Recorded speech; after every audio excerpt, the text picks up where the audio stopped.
Ronnie O'Sullivan. We enjoyed it a lot over the 3 sessions. What were your enjoyment levels? I was just pleased I made a bit of a game of it in the end, because I was just scared that maybe I might not be able to make any impact on it, get beat 13-2, 13-3, get a good maul in.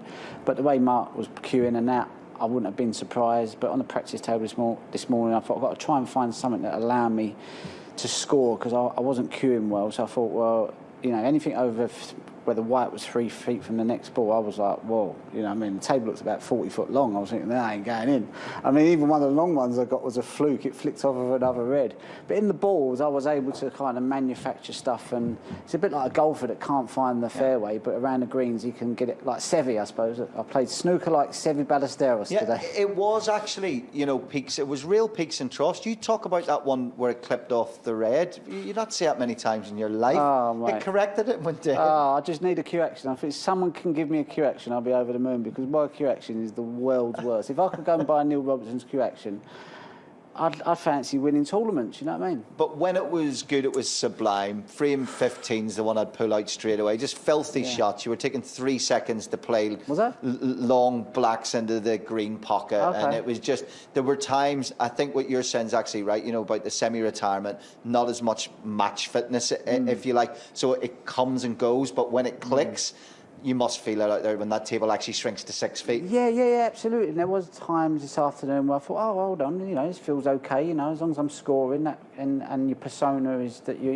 obviously queuing all right there, and you look confident. Then that puts a little bit of doubt in your opponent's mind, which then makes it a bit easier for you. And I think, you know, that sort of that helped turn the momentum back in my favour. And but even still, you know, I think Mark would be disappointed that he's lost that match, really. Might be wrong here.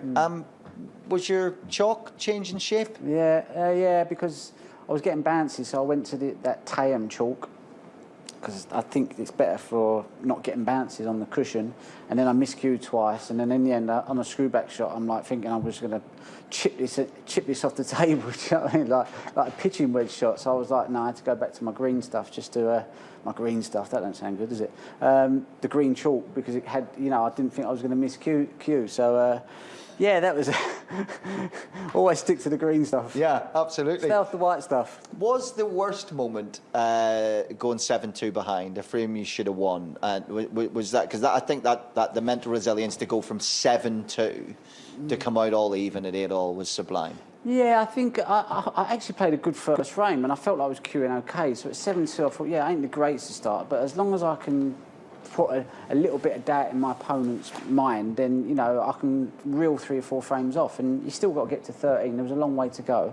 And I've always got, I know that I'm a good player, but just sometimes it's the cue action. If the cue action ain't there, you can be as good as you like, but, you know, any pro will tell you, any golfer will tell you, if that swing ain't right and there's too many moving parts and you can't get it on line and often enough, then it's like a nightmare out there. Do you know what I mean? So that was, you know, but I had to box all that and just go, look, just play the match today and just try and compete. You don't look tired at all, mentally or physically, despite that battle you've just went through, a titanic comeback against a great player who's won 3 world titles. You stand there now, you look relaxed mentally and physically. Yeah, I think every time I've come here and I've won this tournament, I've always thought I could go again. I think that's just the way that I play the game. You know, I enjoy it. I never feel like it takes a lot out of me unless I'm really, really struggling. Then I'm like, you know what, this is a bit too much for me to even handle.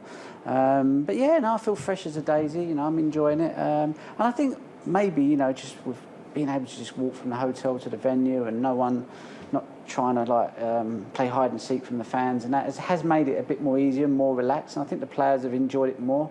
Obviously, we'd love to have some fans in there because it's, you know, it's tailor made for the greatest of atmospheres. But listen, you know, we're here and we're enjoying it. We're playing snooker, and that's the main thing. Well, get ready for all at the end. Mark Selby is waiting. And he is in supreme torture mode. He wrapped himself around Robbo and squeezed him so he had no breath left. Listen, I always say he's like Steve Davis. He's forgot more than what people know. Do you see what I'm saying? Yeah. You know, he's just sort of, you know, he's got so much knowledge around the table. You know, he can score, he can pot well. He's got the best mentality for sticking in there, up there with John Higgins. He's the best. You know, even John Higgins ain't got as good a head as Selby, I don't think. So yeah, listen, he's the ultimate test really, and you know, for me it's just good practice in a way. You know, I decided to try and give it 2 good years. You know what I mean? So you know, I played in Milton Keynes, and then I've come here, and you know, win a few matches. It's nice just to see, like, trying to build that sandcastle again. You know. Are you the favourite or the underdog for the semi? Listen, I think Mark Selby's a certainty, to be honest with you. I mean, I've got to find some game. I've got to find something that's good over distance, because I'm going to be left a lot of safety battles. I'm going to have to get pots to get in. You know, I'm going to have to score as well. At the moment, I'm able to score, but the rest of my game is just non-existent. So, like I said, it's like trying to win the US Open with like a 5-iron in your bag. You know what I mean? It's not an easy task. I need to change my contacts then. I keep telling him he's going to win it. He'll never believe me, so I'll leave it at that. Well done. Thank you. Cheers.